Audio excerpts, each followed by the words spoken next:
You're live. Go ahead, Bill.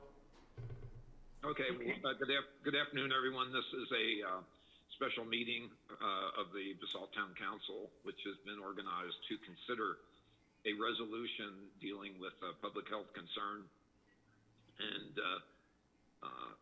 creation of a rule that will require use of face masks and face coverings in all indoor business establishments in the town. I won't go into all the details. I'm going to ask staff, maybe Jeff and Ryan to elaborate, or the chief to elaborate a little bit more. With that, Ryan, maybe you could fill us in on where we are with, or Jeff could fill us in. Sure. Yeah. I think we should start with having Susan had a point of order here. Well, we just have to call order and do the roll call. Thank you very much. Good idea. Okay. Okay. Gary Tenenbaum.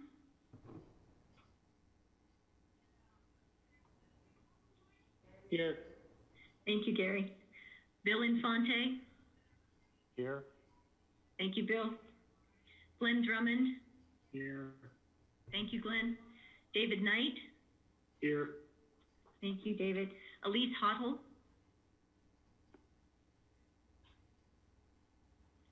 Present. Thank you, Elise. Ryan Slack. Here. Thank you, Ryan. And Bill Kane. Here.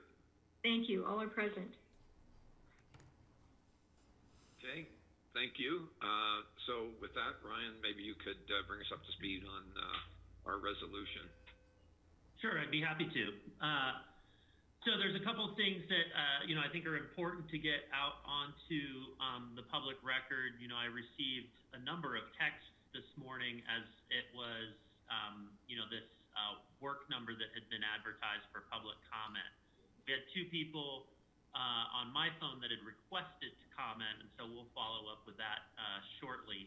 But I will say that without exception, all of the comments I received were against the resolution for reasons that I think we might be able to clarify, and maybe that'll help to satiate some of the feelings about this. So the first thing I'll start off with is, the reason that we're going down this road is the public health orders for Eagle County changed this week, and we know that Pitkin County will be modifying theirs sometime next week after their stay-at-home order ends.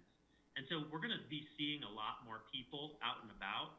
That's in part due to, the weather getting nicer and people just, wanting to enjoy the sunshine. But then also because in Eagle County, businesses that were not open last week are now open. And so we're just seeing a lot more folks around, and I think it increases the chances for exposure.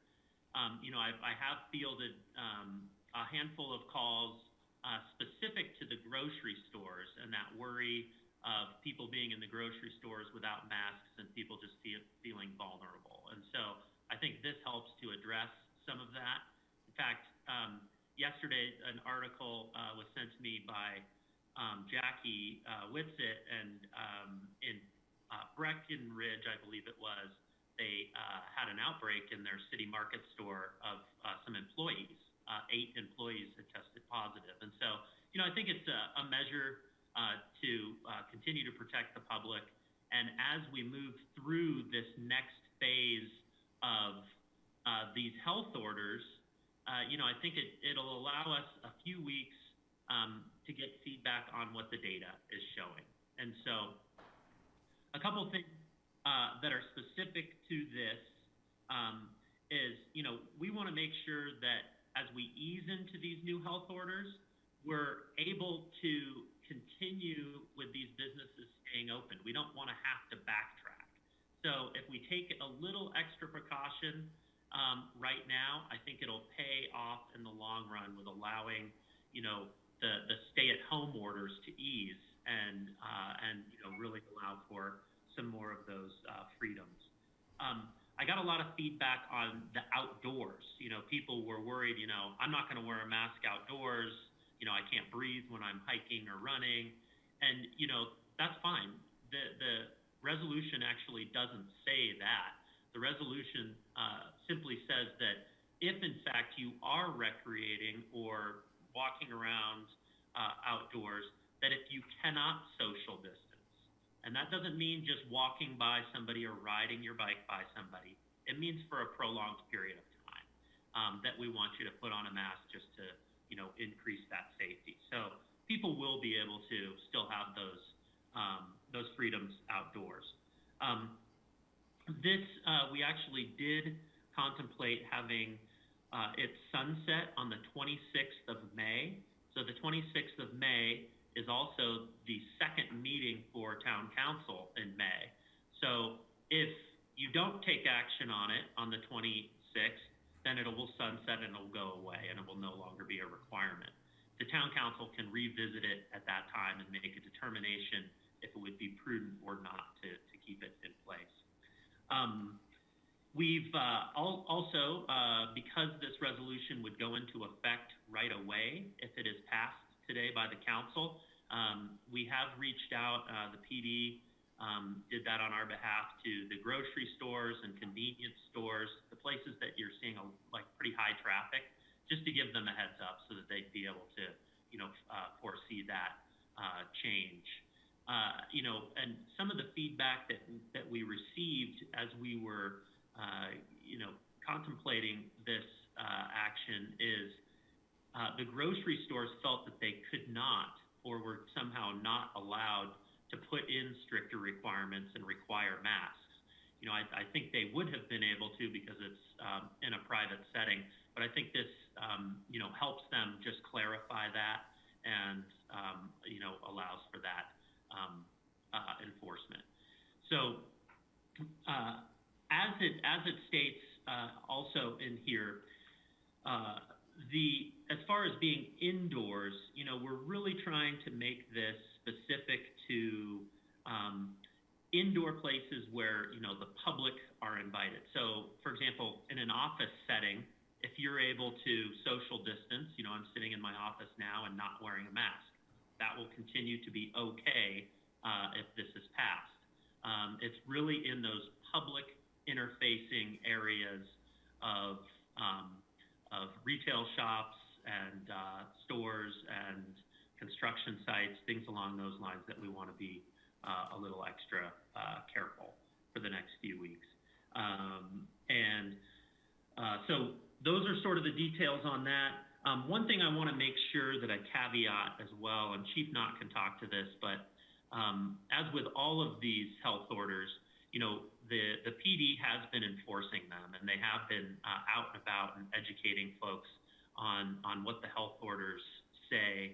And, you know, enforcement on this, similar to what we heard in Aspen and similar to what we've heard in Glenwood, enforcement is you know, not really going to be, you know, something we can do fully. And there will be people that just won't comply with this order. And we're not going to be able to chase down every single person. We know that. And so there's, you know, at any given time, usually 2 officers on, and we have an entire town to cover. We suspect that there will be an increased number of phone calls, but what we're asking the public is, you know, we think this will help. We think it'll increase the use of masks overall, hopefully in those really high traffic areas. We're not asking for the public to self-appoint as the mask police and, you know, come down hard on their neighbors, come down hard on people they see in the store, make, you know, numerous phone calls to our PD asking for action. You know, we all have to take a personal responsibility in this, and that's really what this is driving at. So we want to keep the community safe, and we want to understand what these next, you know, wave of public health orders are going to do, and that's why we put this recommendation in front of you today. So with that, either Chief or Greg, or excuse me, Jeff might have something to add, but that should generally outline. This is Jeff. I'll just add a couple of quick points if that's okay. This public health order mostly mirrors the public health orders adopted by the city of Glenwood Springs and the city of Aspen. There are just a couple of clarifying changes that we made, and Ryan pointed them out. One of them is to clarify that only the areas of a place of business that are open to the public would require that all persons wear face coverings, working in your office space, some area that the public is not going to have access to. Another change is to clarify that those momentary circumstances when people might be passing by each other and not be in a situation of prolonged inability to maintain social distancing. Those types of interactions do not require wearing a face covering. And it also adds a provision related to places of business to not permit entry by persons who are not in compliance with the order, that is, not wearing a face mask. So largely consistent with the other public health orders adopted in our valley. That was one of the goals of this, to try to maintain some consistency. And I think that's all I have.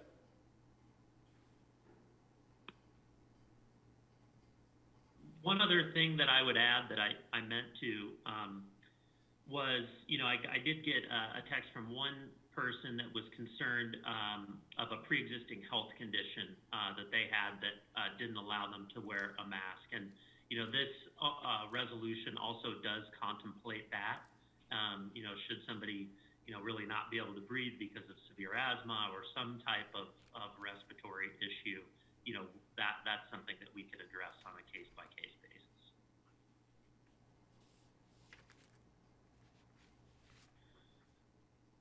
Chief, does anyone else have comments? This is Greg. No, I don't have anything to add. Thank you. Thank you. I think at this point, what we'd like to do is open it up for some public comments. If we have folks that are standing by, we'll take public comment, we'll close the public hearing, and then come back for council discussion on the motion. So with that, we will open the public hearing at 1:22 p.m. on this afternoon, which I think is May 1. So maybe just to start out with, we just officially like to enter into the record all of the emails that we received prior to the meeting. So I sent you 3 batches of multiple emails earlier today, and then a 4th just kind of forwarding on the email that just came to the before the meeting. And Pam Schilling sent, I think, about 3 emails from citizens that submitted emails. So we also received, we gave individuals the opportunity to text or email us if they'd like to speak before the meeting. And the email address is planning@basalt.net, or you could also text, and that number is, Ryan?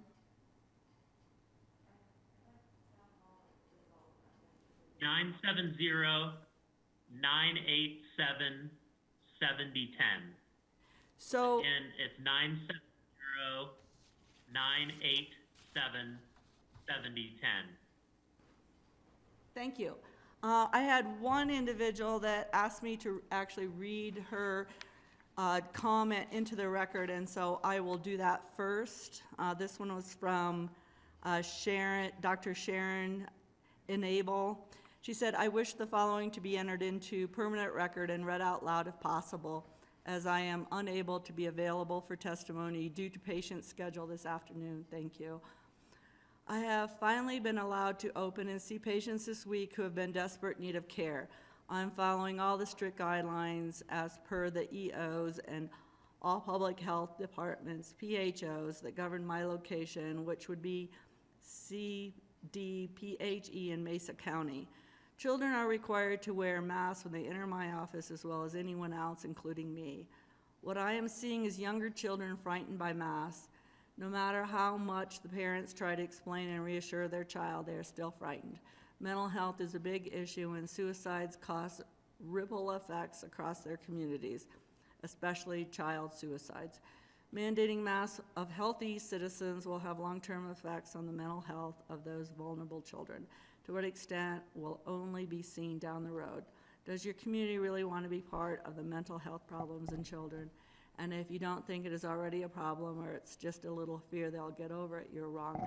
I have parents reporting an increase in child misdemeanors and meltdowns, so the effect is very real now. Please vote no on mandatory public masks. Thank you. And then I'll go ahead and start calling the individuals who asked to speak during the meeting. The first one is Sharona Bishop, and I'll place that call now.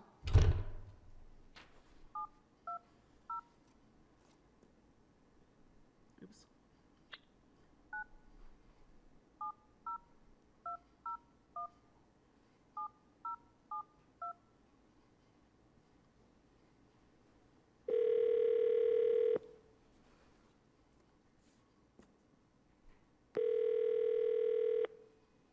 Hi, you reached Sharona Bishop. Please leave your name, number, and a brief message, and I will get back to you as quickly as I can. For a faster response, please feel free to send us a text message.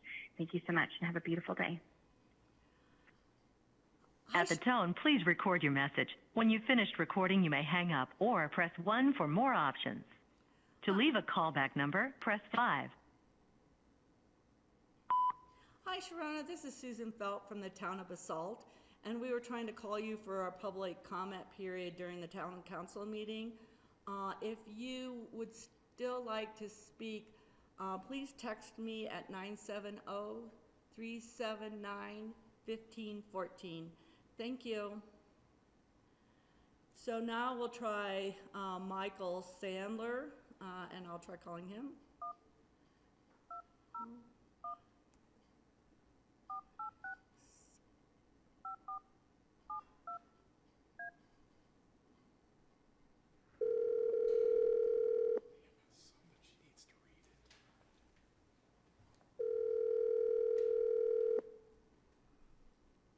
Hello? Hi, Michael. Is this Michael Sandler? This is. This is Susan Felt from the town of Basalt. You are live in the Basalt Town Council meeting, and it's your opportunity to make a comment on our proposed resolution. Thank you so much, and I'm so glad that you're putting this resolution out there for people to talk about. My strongest please is not a strong enough statement that let us please pass this resolution so that we can wear masks, so that we can keep ourselves safe, so that we can keep others safe. And I think this is something that's for all of our community as a whole. None of us individually may be worried necessarily about getting sick, but we have the seniors, the elders to think about, and others. I think it's a big concern when people come into town and they come here to recreate. For instance, I'm running up and down or skating or riding up and down the Rio Grande path. There are cyclists in packs, there are runners in packs, and there are all these people out without masks on. But particularly when people exercising, you're breathing everybody else's air. And I think masks is one important step to help prevent this spread. My last thought is numbers don't lie. And while we may not have we may have flattened the curve here, more people have COVID-19 now than ever, which means there's more possibility of passing it on to others. And I really want to keep everybody in the valley healthy. Thank you, Michael. Thank you, Michael. Thank you. We'll go ahead and... Thank you, Susan. You bet. We'll close off now. Thanks. Keep shining bright. Okay, Sharona called us back, so we're going to try Sharona again.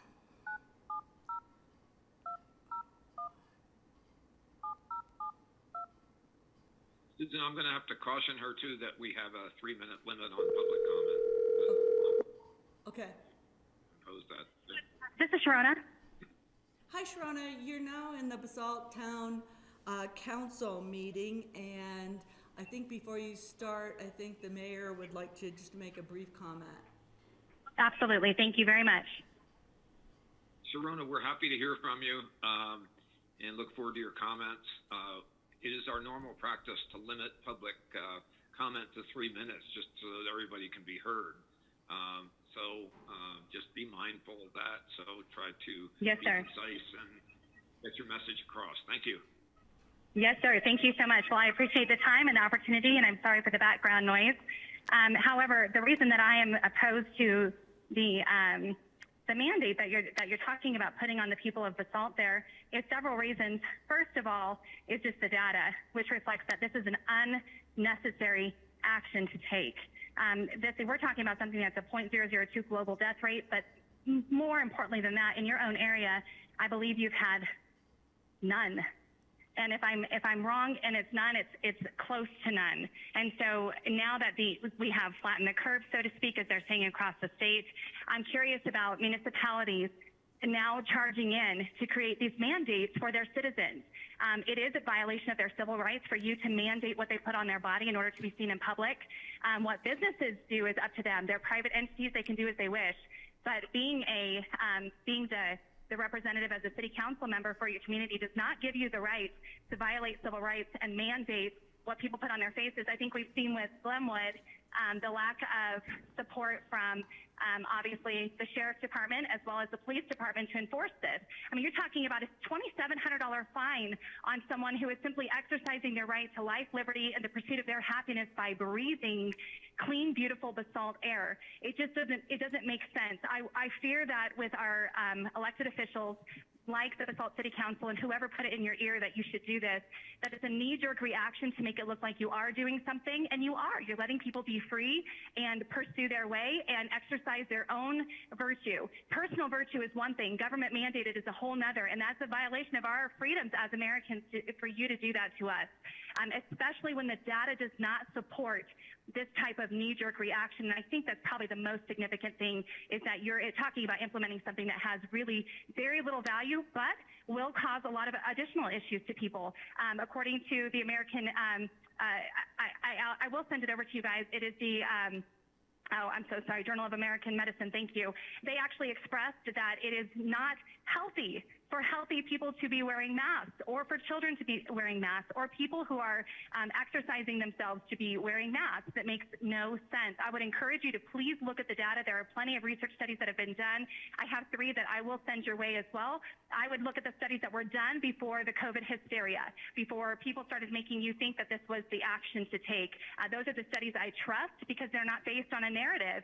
And the other thing too that I've heard also from commissioners as well as city council members in other areas is the fear of losing state funding if you aren't looking like you're doing something that makes it look like you believe that you should be controlling your population there. And I would just encourage you, there's no money anyway, and you're going to be hard-pressed to get anything additional. We're all losing money like crazy, but doing things like this, putting masks on people, is divisive, it's segregatory, it creates a bunch of tattletales in your area. I've already seen it in Glenwood, and it's irrelevant and unnecessary. You guys are doing the right thing by encouraging your people to be out, to be breathing this clean, glorious air, and to be healthy people. Wearing masks is a virtue signal at this point. It has absolutely no justification at this point, now that we know what COVID is, what it is, isn't, and what the impact has been on our area. So thank you so much for your time and letting me express that opinion. I will send those articles over to you. One last word. The New England Journal of Medicine, Dr. Fauci wrote he just did on March 26th, it was a peer review editorial. And in there, he tells you exactly what COVID is. I think it'd be valuable for each of your city council members to do a little bit of research and look at what Fauci said in this actual editorial. Not what he's saying when he's standing next to the president, but what he said in the editorial, which is, they know now this is a 0.01 or less % death rate in the world, and it is similar to a flu. Thank you guys so much, and I wish you the best of luck, and I hope that you will rule this righteously and not seek to mandate more virtues on your people. Thank you. Thank you for your comments, and I'm sure they will be taken into consideration by... Thank you so much. Thank you. Thank you. Bye-bye. Bye. Bye-bye. Okay, our next call is to Jaffe Reisman, and I'll place that call now.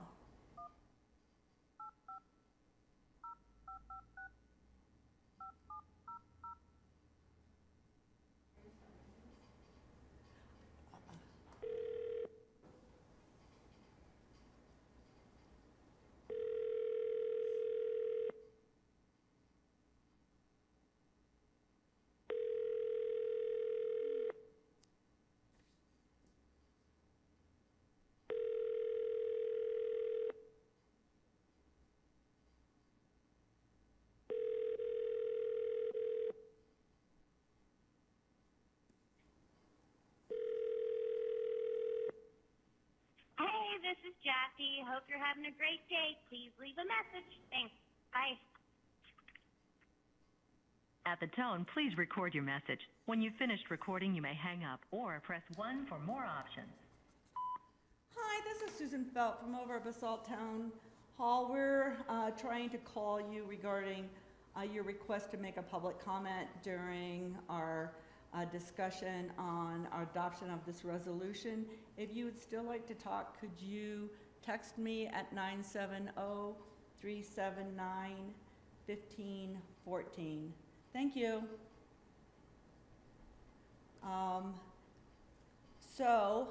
We'll go ahead and we'll call Jewel from Jewel's Salon,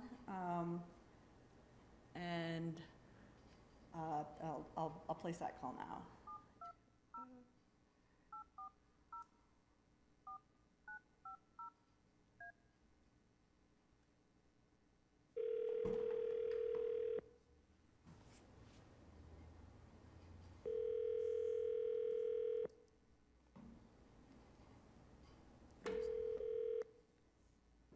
I think I dialed the wrong number. Sorry about that.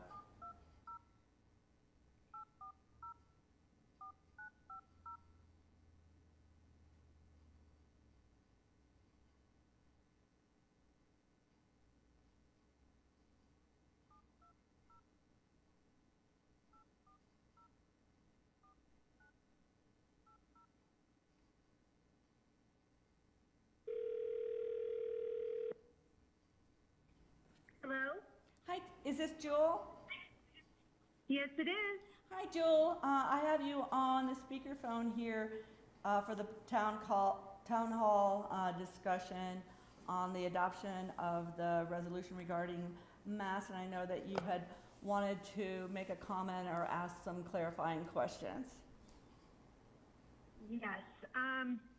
I think that first and foremost, thank you all for taking the time to address this, because there are a lot of misunderstandings. And hold on one second, you can click that off. Okay, and so my biggest thing is that yes, I am open for business according to Eagle County. I am following every protocol. I have hand sanitizer at the front door. I have gloves at the front door. I have masks at the front door. Masks are very expensive, but everything is ready to go. I was in here yesterday, and in my salon to clean everything and get everything prepared, and I had my mask on for the majority of the day. When I went, and I have my 6-year-old with me, you know, and he had a mask on. And, you know, at the end of the day, we get home and you can feel the mask on your face. Of course, he's with me right now because school is shut down, and I'm homeschooling him in my back office while I'm working out in the salon, okay?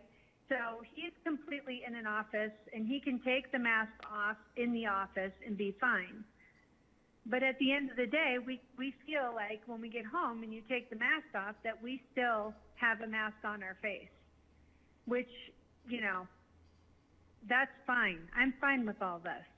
But when we're out and riding bikes, or we have to go outside at lunch and take our masks off to get a break, I don't want people coming by policing me. And thank you, Ryan, for addressing that. Because that is what's happening in town. And on our time off, we have been riding bikes around the neighborhood, or walking, or simply playing Frisbee, not another soul in sight. But I've had people walk by and get close enough to yell at me to tell us to wear a mask in public, by the river, playing Frisbee. So I'm so thankful that you're actually having this meeting to clarify everything. I was really worried that you were going to tell us to wear masks at the parks and on the trails and on the sidewalks and out in the open air. So my understanding is, I just want to clarify for everybody, all respect to everyone who is wearing a mask. It's great that you're wearing a mask to protect yourself and it lets people also know to stay away from you. You have a mask on, you're taking the proper precautions. It lets my son and I know not to come anywhere in near your vicinity because you have to take those proper precautions. And, we should probably too. Nobody is exempt from getting this virus and maybe getting terminally ill and a fatality at that. I understand the severity, and I am not, belittling anything. It's just, we need to clarify. I'm going to have to interrupt you here. We have a standard practice to limit public comment because we have others that want to call in. I'm sorry if I rambled on. No, it's okay. It's a tough time for everybody, so we're glad to hear from you. I think that you should know that the provision is really directed at requiring masks for indoor spaces, and particularly the grocery stores. The requirement for outdoor only requires a mask in the event that you can observe social distancing. So if you're 6 feet from somebody, you're under no obligation to have a mask. So there's no requirement that says just by simply being outside you have to have a mask. And I just hope you understand that's in the provision. I did understand that, and I felt that other people, I had posted something asking, is this what it is? And I received a lot of backlash, which I was not aiming for. I've never done a public post like that. But being a business owner over 7 years in the town of Basalt, I just wanted to, let everybody know I'm following all the rules in my place of business, and I'm going to make it as safe as I possibly can, if not more, providing masks for anybody who comes. But outside in the open air, thank you for saying you do not have to police people because Basalt can handle that on its own. Thank you.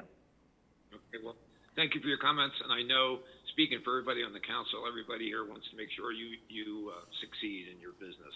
So we wish you the best of luck. Thank you. And we're really If I could take 20 more seconds, Bill, thank you so much. But we really have to focus on these children and their mental state. They've been pulled away from their friends. They've been pulled away from their teachers. They miss people. My son is an only child. He doesn't have any social activity right now. And then if you're also going to stick a mask on him outside, that would be a horrible thing. So thank you for the clarification, and good luck with everything. Thanks, Jewel. Thank you, Jewel. Thanks. Okay. We did hear back from Jaffe, and she would like us to give her a call, so we're going to call her back now. Who is this? Jaffe Riffman. I might be mispronouncing her name. Yeah.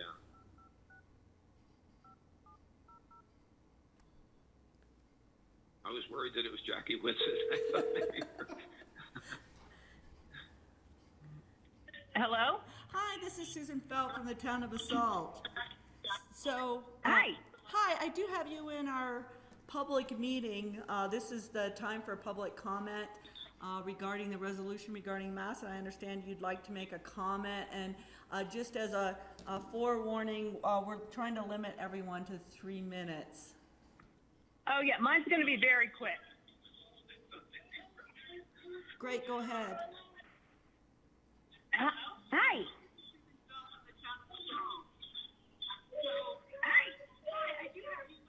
Oh, weird. Sorry, it's like delayed over here. Yes, the TV's delayed about 45 seconds, so it might help if you actually muted that section and just made your comments. Great, thanks. I just did. Sorry about that. So I guess my biggest concern is wearing the masks outside. I don't think it should be mandatory. And there have been several citizens in our community that have screamed at me for not wearing a mask, and they pull their mask down with their hands, so they infect their mask doing so, which is, disturbing in its own right. But I don't think that they should be mandatory. I mean, in the town of Basalt, we can safely distance ourselves by 6 feet or more at in every square foot of this town. I'm just worried that this could cause a problem amongst the community and people trying to self-police other citizens.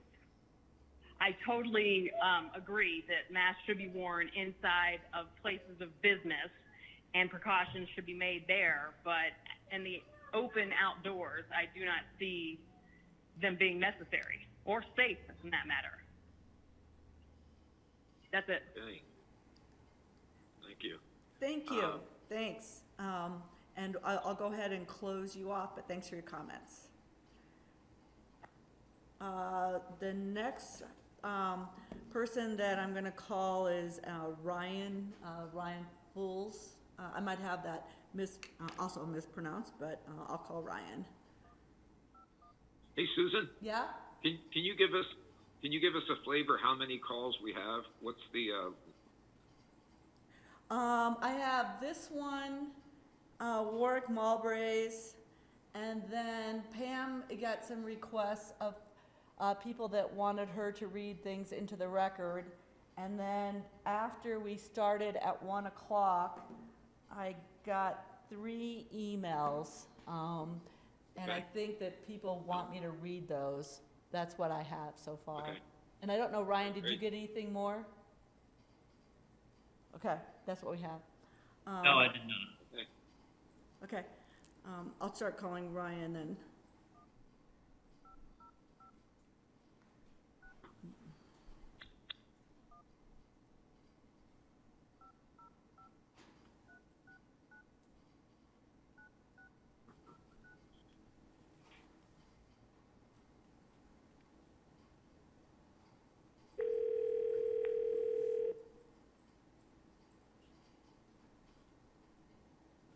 Hello. Hi, Ryan. This is Susan Felt from the town of Basalt, and we have you live in the Basalt Town Council meeting during the public comment period for the resolution regarding masks. I understand you would like to make a comment. Yes, I just wanted to voice my opinion, but first of all, I wanted to thank you all for all the work that you're doing and all the considerations you're taking during this time. Just as a member of the community and a resident of Basalt, wanted to voice my opinion in the same as my household, that we would rather it be a voluntary decision of the public to wear a mask. I truly believe that people are willing to comply on their own terms, and it would be beneficial for everybody, I think, in general, to have that option. A lot of the times I feel uneasy wearing a mask, especially when others are wearing a mask. Facial expressions typically give me more confidence in who I'm speaking to, and less anxiety and things like that. So generally for mental health is one of the main reasons. Also because there isn't a lot of information available as to how effective the masks have been, especially when they don't create a very tight seal around the face, especially if they're close coverage. So that is all. Again, I appreciate all you guys are doing. Thank you for allowing me to comment. Again, it's just preference that it would be a voluntary decision for the public. That is it. Thank you. Thanks, Ryan. Thank you, Ryan. I'll close off now. All right, goodbye. Bye. Okay. I'm also, the next person is Warwick Mombre, and I think Pam sent you an email from him as the meeting had already started, so I'll give him a call. This from Warwick Mowbray? Yeah. Okay. Just so everybody knows, Warwick owns Frank Van Anglers and the Aspenalt Lodge. Okay, getting ready to call. That email.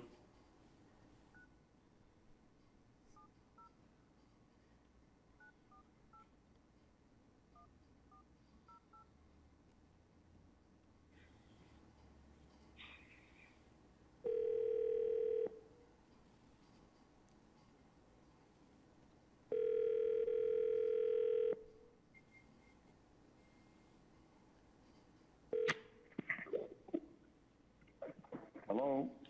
Hi, Warwick. This is Susan over at Basalt Town Hall. Hi, Susan. Hi, we have you live in the Basalt Town Council meeting regarding the public comment period for the town council's adoption of the resolution. Pam was able to. Okay. Pam was able to forward your email to the Basalt Town Council. So if you'd like to make some additional comments and maybe summarize some of the things that were in your email, I know the town councils would like to maintain the public comment period in a 3-minute time slot, if that's possible. Okay, thanks. Well, the reason I sent it through is so it can Warren, be printed out and given Warren, to hold on a everybody. second. This is Bill Payne. Sorry, Bill. I just want you to know we have you on the shot clock. We haven't started it, but as soon as we hear that Aussie accent, this shot clock's going to start. Sorry, mate. Okay. Look, thanks very much. What I did, I went through the everything, and I've actually put it down in writing so you can actually think through some of the things I've said. I've actually pointed out some issues with the actual bylaws, and I didn't want to just drone on. But essentially, I've pointed out 4 examples where if you apply the bylaws, strictly speaking, it will cause issues. Like a simple thing, if I've got somebody sitting in the fly shop and they're on their own, they want to have lunch, they take their mask off, well then they're liable for jail and fine, which is obviously not intended with the legislation. The same thing if I go in like after hours, it doesn't define before hours or after hours. If I go into the Aspinall to see my son who's on the front desk and nobody else is there, then if I talk to him without a mask, then there's a risk there. If I do it after hours, even if it's not even open, then there's a risk there. So you need to tighten the legislation anyway. But my other point is it actually doesn't work. If you look at the definition of the way you've actually described the obligation, it just says you just got to wear this face covering. It doesn't say you have to wear it over your face, because theoretically you can put it around your neck, you're still wearing it. It's not going to work. So then I make 4 suggestions at the end that I think you've got to be tighter on the way you actually want to administer it, because like in relation to families, for instance, you recognise that outside, you say if you're in the same household, but you don't recognise that inside a shop if nobody else is present.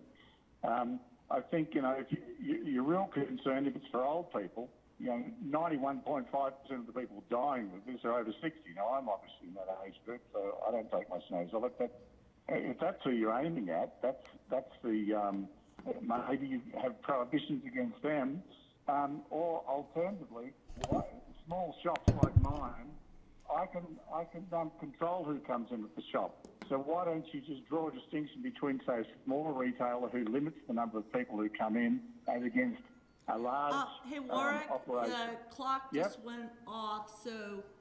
no worries. All right, just read whatever I've sent you. That's why I put in writing. But anyway, thanks very much for the opportunity to comment. Thank you. Thanks. Thanks, Warwick. Bye. Okay, just a clarification that someone who sent you an email did want to make public comment. That's Greg Gordon, and I will call him now.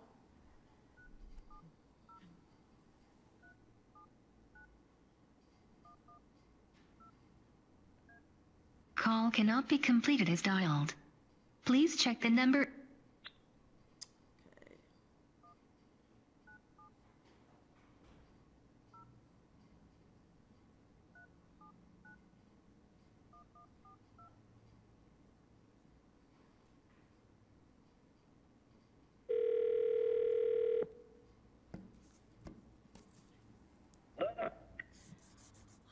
Hi, Greg.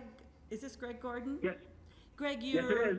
You're live with the Basalt Town Council, and before you make your comments, I just want to inform you that we're trying to stay within a 2-minute time slot, so the minute you start talking, we'll start that clock.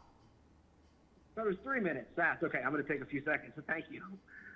So thank you very much for the opportunity to speak. There was 2 points that I wanted to make, but I did want to start with, I guess, my largest concern. I live in Southside, and the Rio Grande has specifically come up a few times. Both, I think Brian mentioned it at the outset, and then I think the first commenter mentioned that he wants to see people on Rio Grande wear a mask. And to me, that's the confusing part that I think has a lot of us very concerned. and, you know, whether we're going to be required.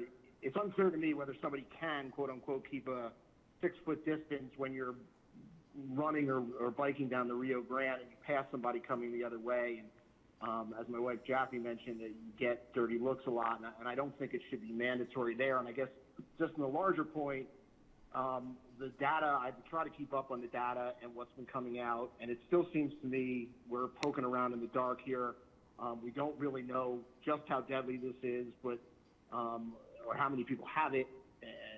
But the fact, big picture, it certainly at this point has been underwhelming in areas that are not highly populated. Obviously, we all see the real bad areas in New York and New Jersey in this country, and it just doesn't seem like it's been a big deal here, and I just haven't been able to see the numbers. So with the curve flattening out and numbers starting to come out suggesting it's far less fatal than we thought, to now mandate, and I'm in favor of an indoor mask, but to now start having people question whether they can hike on a trail or go on the Rio Grande and have to wear a mask, I think it's overkill. I don't think it's necessary. I don't think the data supports it, and I hope you vote against it, and that's all I wanted to say, and thank you again. Thank you. Thank you. Bye-bye. Bye. That's all my calls. I received some emails while the meeting was started, but maybe before I read those, Pam had some that were folks that asked to have them read into the record.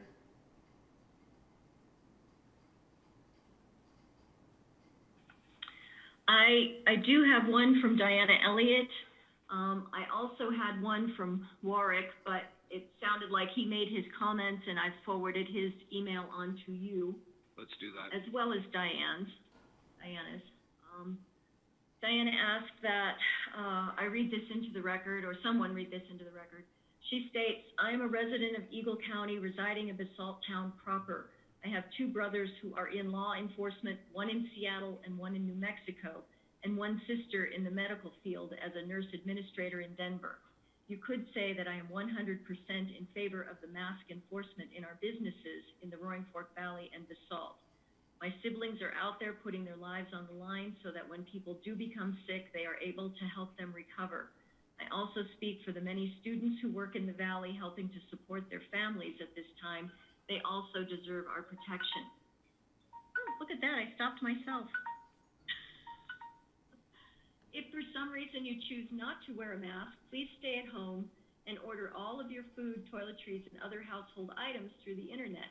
Don't put my siblings, these workers, and the students at risk.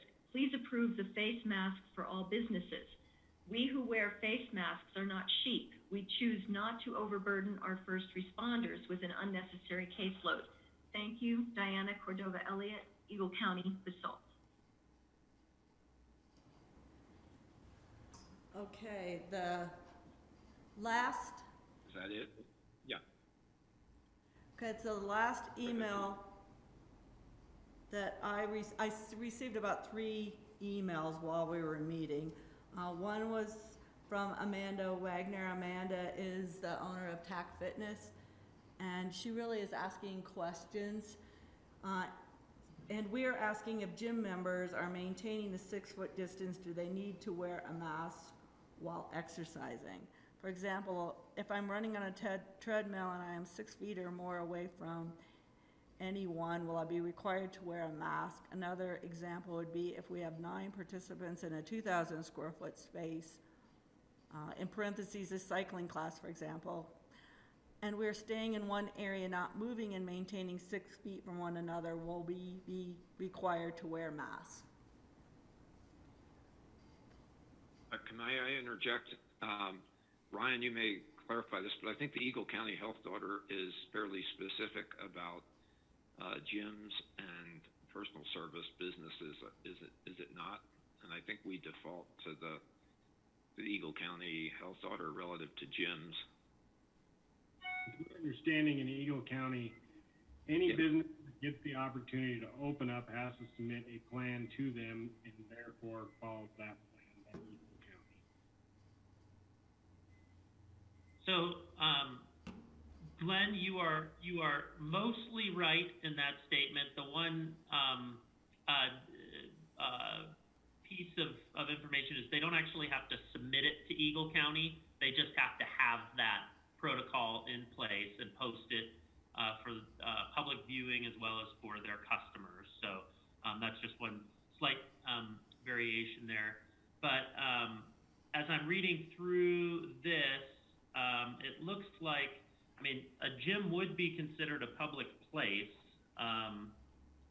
And let's see, it says in such other public indoor and outdoor spaces where people are unable to,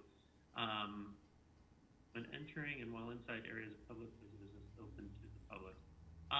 I would read this, and Jeff might support, is I think if you're inside and it's a public place, you would have to wear that mask. Yeah, the way this is written, I think that would be a requirement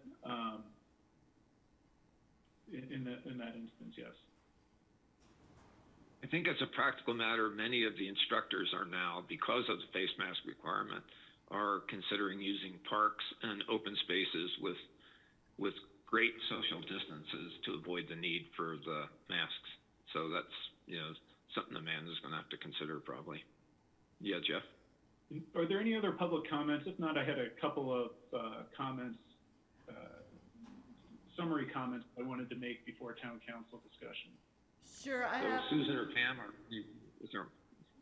Yeah, unfortunately, I'm not done, and I think after the next couple that come in, I think we should have a question of we should maybe call additional requests about reading things into the record. So I'll ask that question, but I have a couple more. The first one's short. It's from Carol Moore, and she says, yes, I feel that wearing a mask while in public is necessary and prudent. Perhaps exceptions while walking or running or when alone or far from others might be an exception. So that's from Carol Moore in Willits. And then, just a second.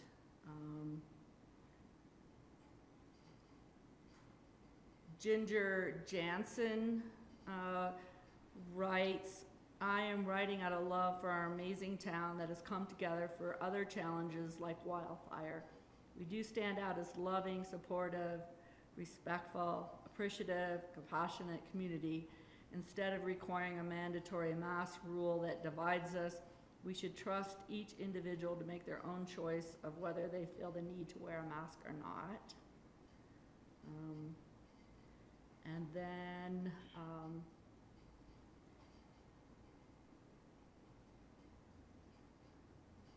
Joseph Napoliante just commented that he's pretty upset, as you can tell by his email, so speaking for me right now would not be politically correct. And then I did just receive a request from Jaffe Reisman, who spoke earlier, and she was asking that we please read her emails to the council. That came in at 1:59. So I'm not sure how you would like to respond to that request. Well, we've already heard from her. I think if you just circulate the email, that would be fine, because undoubtedly reading the email would take us into an exceedance of the public comment time allotted. So I would suggest we send the email around to council. Okay. You know, I think from my emails that between Pam and me, we tried to forward everything that we received from folks. We received an awful lot of emails in a short period of time, so if we missed someone's particular request, that we call them that because we didn't understand it, you know, I apologize for that. But so I think that's Are there any? Is that it, Susan? Yes. And Pam, you good? Okay, I'm gonna call close the public hearing portion of our hearing. Let the record show it's at 2:06 p.m. And with that, we'll hear from Jeff. Great, thanks. Based on the comments heard, I did want to just summarize a few points from the public health order.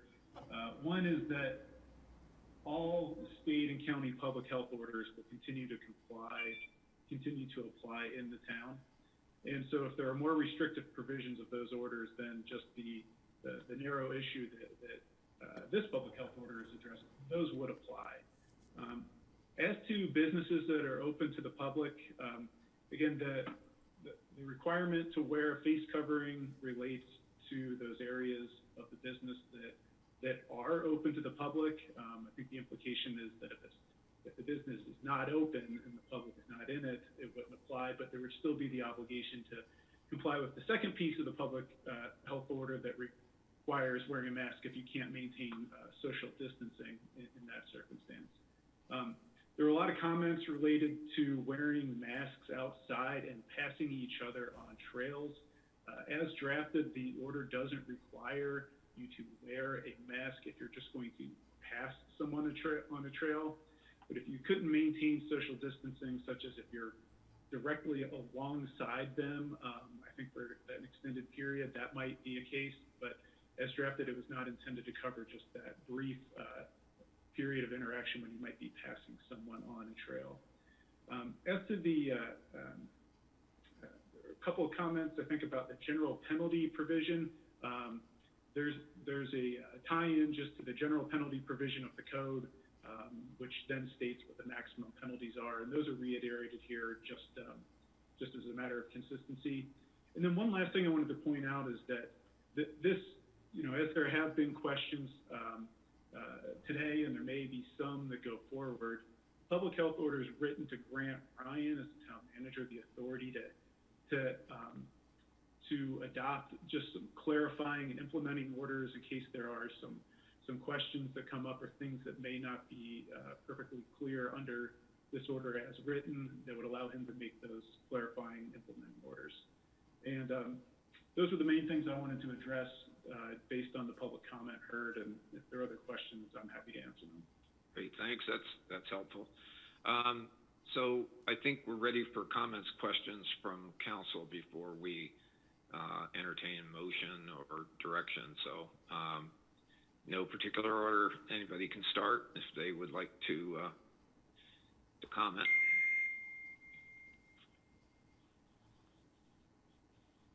Don't all rush at once here. So I think the big thing is, obviously, there's a lot of confusion with the public surrounding this. Yeah.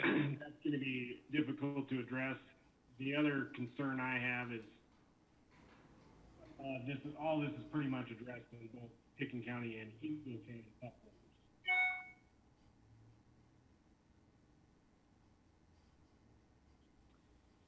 So are we just duplicating what they're doing? I understand a lot of it's to help Ryan have the ability to amend the orders. I think just to answer that, Glenn, those health orders in Pitkin and Eagle, their language is a little softer. It's not a mandate. In these same locations, it strongly urges the public to wear masks when you're within a public space or outdoors when you can't social distance. There are, I may have misstated that second part. If you can't social distance, they want you wearing a mask. But the change on this one is really that requirement when you're indoors to have to wear a mask versus it being strongly urged. And then with that requirement, obviously, we're probably not going to enforce that requirement. I think as we heard before, it's going to be, it would be really tough to be running around trying to, chase every complaint that we got. The other thing too that we want to be careful of and be mindful of is officer safety. So the more we're having our officers interface with the public directly like that, the more at risk they are. And one of the things that we talked about when we first got into this was kind of ratcheting down services to those essential services. So it's life safety and welfare. And while this is certainly something to take very seriously, and that's the intent, we want people to understand that this has got to take on again that personal responsibility, and we're hoping that's part of the reason for reaching out to the stores, that they themselves will ensure that folks coming into the stores have those masks. But I think the final thing I'll say is, particularly because we had so many comments about being outdoors, is we're really looking for people to be kind to one another throughout this, because I think when folks are screaming at other people because they're feeling their personal space is being violated, that may or may not be true, and we want to make sure that we kind of all get through this together. And so this is a plea to the public, again, not to self-appoint as the sort of mask police, and you can ask somebody kindly or remind them, but if it's outside and it's they're out able to social distance, it's not an obligation, it's a choice at that point in time. Any other comments? Bill? Yeah, Bill. I have a couple comments actually, and I again am very, very pleased. Thank you very much as your first act, or whatever, a very significant act after having taken the reins as mayor and having moved on this ordinance. I think it's a great step forward, and I clearly support it as I offered in my comments in our Tuesday meeting. In general, I think it would behoove us to enhance and strengthen our communication around this ordinance, because there was a lot of confusion last night in the Basalt community page, in the comments to the Aspen Times, and in the calls today about the application and the enforcement of the ordinance, particularly for the outside environments. And I would suggest that perhaps either other press releases coming from town or some other interventions engaging the press might be valuable in order to educate the public, because there was a lot of misunderstanding that I observed. Regardless, if we are going to pass an ordinance, we need to be committed to enforcing it in reasonable and appropriate ways. And I would draw the analogy, we are obligated to enforce the speed limits on our highways. We don't catch everyone who goes a mile or two over, and so we have to exercise discretion and jurisdiction. But the notion that I have heard represented, that we will pass an ordinance and somehow enforce it loosely or not at all, is not what governance is about. On the substance of the ordinance, I am not at all in favor of the frame of the penalties. I think these are onerous and excessive, and I would suggest that we adopt language like the language in the Aspen resolution, which talks about failure to comply is subject to a penalty of $50 for first offense, $200 for second offense. I think we have the flexibility and latitude as a council to make the decision to use our judgment in tailoring a mechanism to promote compliance that will ensure public health and safety. And that's it from my perspective. Well taken, well taken. One quick clarification on the fines and penalties, and Jeff might address this, but within this resolution, I don't believe you do have the latitude to modify the charges themselves. Our charges are adopted by ordinance, and we just default to that penalty, and then it is our judge that ends up administering that. Our typical course of action on first offenses is not the full amount, and it's not jail time. In fact, I don't know that there's instances of us sentencing people to jail. And so usually it is a much more minor fine, but that's to the discretion of the judge and not to the council, the way that this is written. So I don't know if Jeff had any follow-up on that. Sure, yeah, so in the event of a citation under this public health order, it would result in a summons into the municipal court where there would be some discretion as to levying of appropriate fine. As it's written now, it just has a tie-in to the general penalty provision of the code.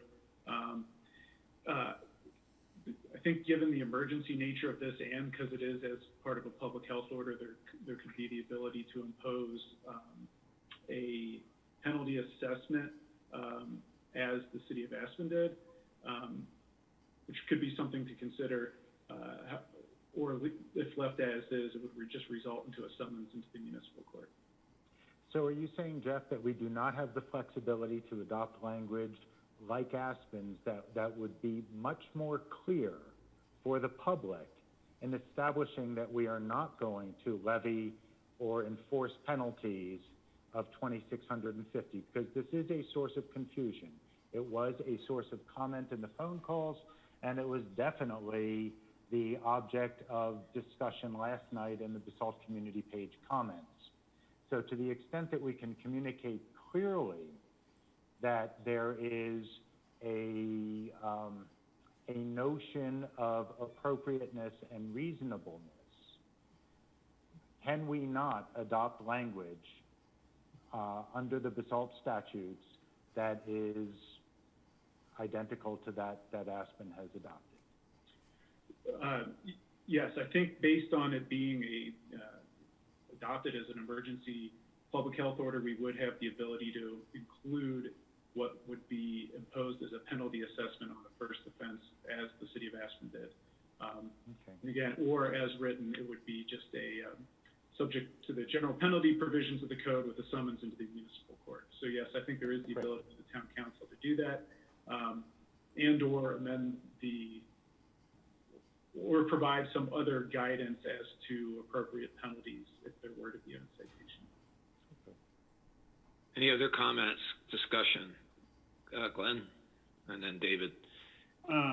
So I guess on the enforcement issue, is it contradictory when we say that we're going to do, like Ryan said, minimal services for the PD? Like, obviously, speeding's not a huge priority for them right now.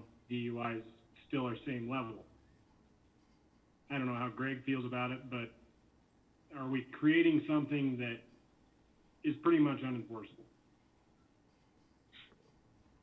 As I stated at the beginning, we will not be able to be out and enforcing this to the full degree. And that's the same way that we've heard from Aspen and Glenwood. You know, their PD, when they're seeing people out and about, or, you know, in stores perhaps, you know, they will say something to them. They're not really taking that punitive route as far as writing tickets on a regular basis. But if they're seeing some really gross oversteps, then that would, you know, be certainly appropriate. But, you know, I think like any other law, I mean, Bill mentioned it, you know, speeding, we don't catch every speeder. And in fact, if somebody's going one over, we don't really pull them over. And so, you know, I think that there just needs to be a reasonable expectation. And if the expectation is this will be, you know, enforced to the fullest at all times, I'm here to tell you that we are unable to do that.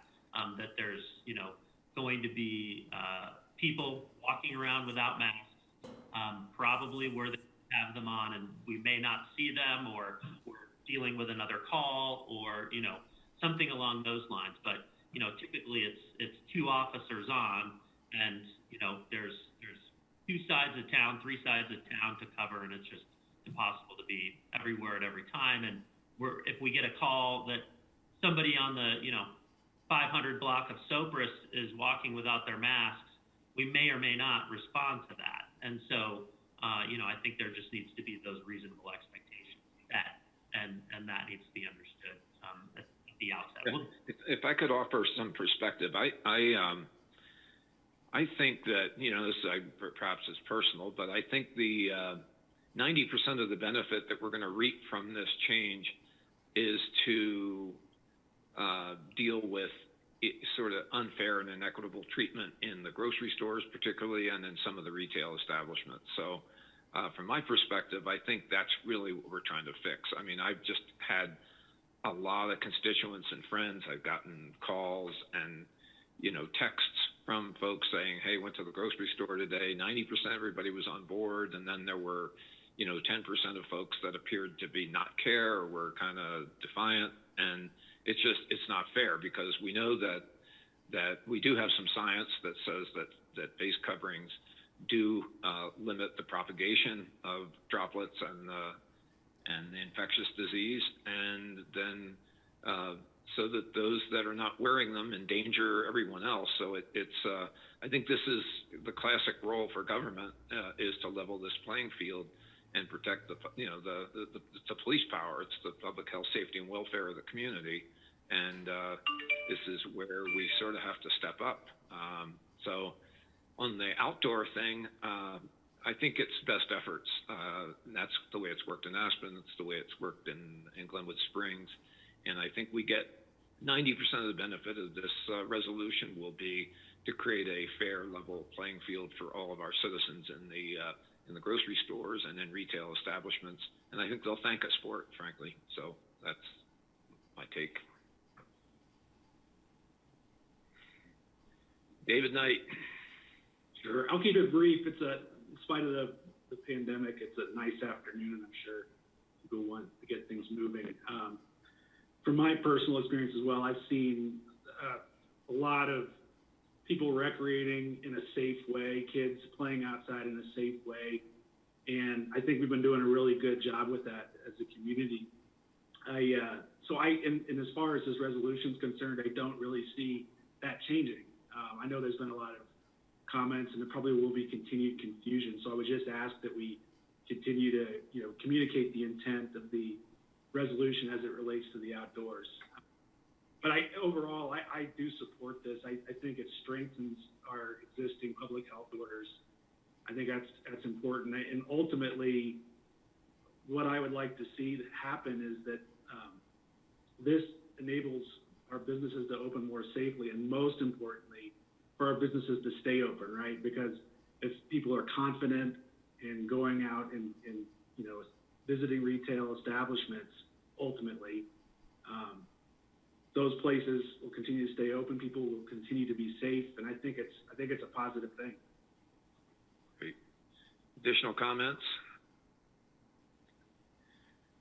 Elise?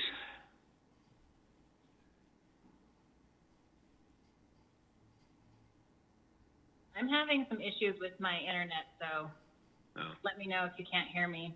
We hear you fine. Okay. I have a couple of comments, so I'll try and make them brief. First of all, I also had a comment about clarity of the fine, so I would also be in support of having more specific language about what that looks like. I think seeing that big scary number and 364 days in jail seems a little overwhelming for such a minor offense. And additionally, if the first offense is going to be a warning or education, then I think we should be clear on that as well. Second, and relatedly, when we're all said and done with this resolution, I would love to see a reproduction in layman's language so that the person who doesn't understand the whereases and the exceptions and the general this, that, and the other can understand exactly what we're doing here. I also wonder if we can make this available in Spanish. And also I know that, like, for instance, the City Market has a posting that says, please don't enter without a mask. I don't remember seeing it in Spanish. So I think that would be something we could encourage. And also, do we have the availability to make masks available for people who don't know how to access one or can't afford to purchase one, or maybe have some language about using your ski buff or something like that, so people who feel like it's an economic imposition at a time where they're already stressed out have some recourse for that. And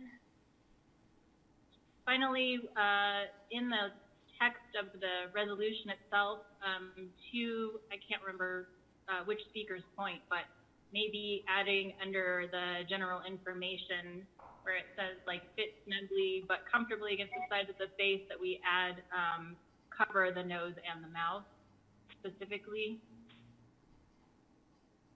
And I think that's it. All good points. Thanks. I like the Spanish editions too. I think that's great. So, gracias, señora. Bill, a couple comments to Elise.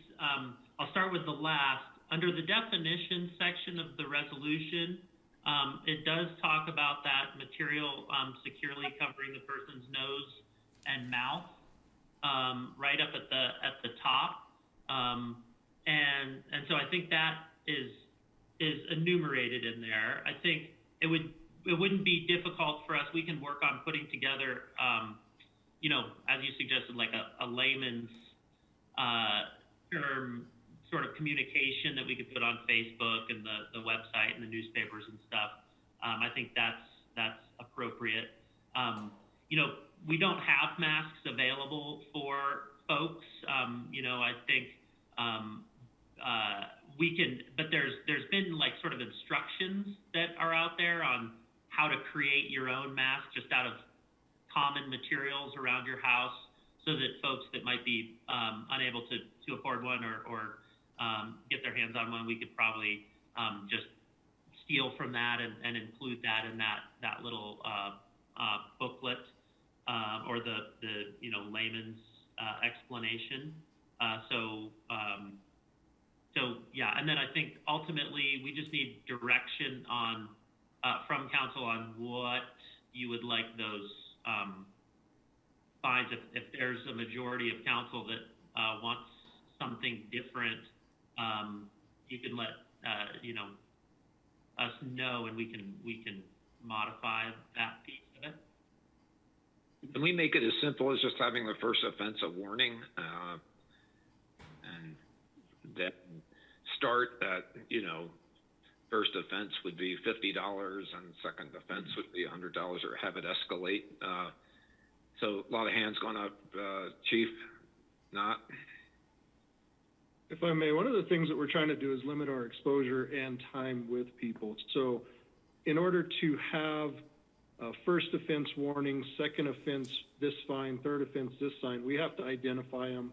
We have to get a formal contact, which I don't know if that's what council wants us to do. We're giving warnings throughout the day under other public health orders, but we're not making them formal contacts that we're identifying individuals. Okay, well, that's well taken. Thank you. So, Mr. Mayor, one follow-up comment. Yep. If council did want to set some limit on the fine amount, you could add language along the following lines, and kind of as you suggested, I think, to say that after a warning, a fine for a first offense shall not exceed $50. A fine for a second offense shall not exceed $250. In those instances, then, if there was a citation into the municipal court, I, as the prosecutor, would then have guidance in the court as well as to what that fine amount could be if there were to be a citation into the court. Yeah, I think Greg's point is, though, that having to track whether somebody's been warned or not is that puts a burden on the police that's not realistic, probably. In just to that end, so perhaps leaving the warning language out, and just to say a fine on a first offense shall not exceed. I think the truth of it is, whatever amount we come up with, this is about deterrence. It's not about really busting people and finding them and imposing huge punitive charges on people. It's a deterrence. So it's if people think about like, ooh, I don't think I want to run the risk of working within 3 feet of somebody and not wearing a face mask, that's probably not a good idea. But at any rate, Phil. I'm just curious why we're complicating this. We've adopted 99% of the Aspen and Glenwood language. Why can't we adopt Aspen's penalty language too? Yeah, I can't remember what that is, but what comply is subject to a penalty, $50 first offense, $250 second, and then a bunch of other stuff for third. Yeah, that would be good by me. So, I don't know. Is there staff, do you guys have issues with that? No, as long as it's legal that we're able to do that. Sounds like Jeff's saying that's doable without a follow-up ordinance, so. Great. If I may, Mr. Mayor. So I just need the direction from council that we're going to stay on the same path of education that we've been doing through this from the beginning. We've not gone punitive under the public health orders. We've made a very, very strong commitment and effort to educate. So as long as I still have that ability to educate, not go straight to a first offense citation, I still want the ability to educate and do education as much as I feel as the chief of police possible to get compliance rather than going punitive with the citation. Well, that sounds right. I mean, you guys have discretion in all these things, so I think this would be the same. Mr. Conklin. Sorry to interrupt again, and I just to clarify, I think the intent is that in the event of a citation, the fine would not, on a first offense, would not exceed $50. And as Councilor Infante said, yes, the Aspen resolution and order sets forth those specific fine amounts. The Glenwood order does not, and just ties into the general penalty provision with allowing for some discretion. But it would be easy enough to incorporate those limits on a first and a second offense, if there were to be. Okay. Further discussion. Gary Tenenbaum. Hi. Well, I agree. And if there was no more discussion, I was just going to make a motion. Thank you very much. I think we're ready. Okay, I make a motion to approve the resolution with the modification to modify the fine structure. And the modification will be first offense, up to $50 fine. Second offense, I think it was a $200 fine. And what was the third offense, Jeff? Where are we going to go with that? Third offense would be subject to the discretion of the court with the maximum, up to the maximum penalty provision, basically as written. Okay. And so third offense on that. Second. Is it a second to that motion? David Knight, second. So it's been moved and seconded. Pam, can you call the roll, please? Or is there any discussion on the motion? Let me ask that before we vote. Hearing none, Pam, you can call the roll. Okay. Right. Reprinted a new list here. What did I do with my new list? No idea what I did with my new list. Okay. Let's start with David Knight. Yes. Thank you. Gary Tenenbaum. Yes. Glenn Drummond. Yes. Thank you. Bill Infante. Yes. Elise Hoddle.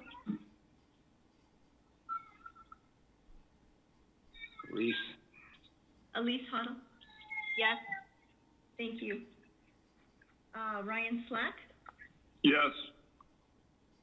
Who am I missing? I'm sorry. I'm missing someone. Bill Kane. Oh, Bill Kane. Sorry. Bill Kane. Yes. Thank you. Motion carries unanimously. Thanks, everyone. This is, some people go through 4 to 8 years without having to do emergency ordinances or resolutions. So we've been about 4 days. So maybe this is a bit reflective of the times here, but I think we're all going to have to, I just think we all stay flexible and nimble. It's going to serve us well. So I thank everybody for taking out a Friday afternoon, getting this done. So with that, do we need a motion for adjournment, or is it? You can declare the meeting adjourned, having reached the end of the agenda. Great. I'm going to declare the meeting adjourned. Thanks, everyone. Thanks. Thank you.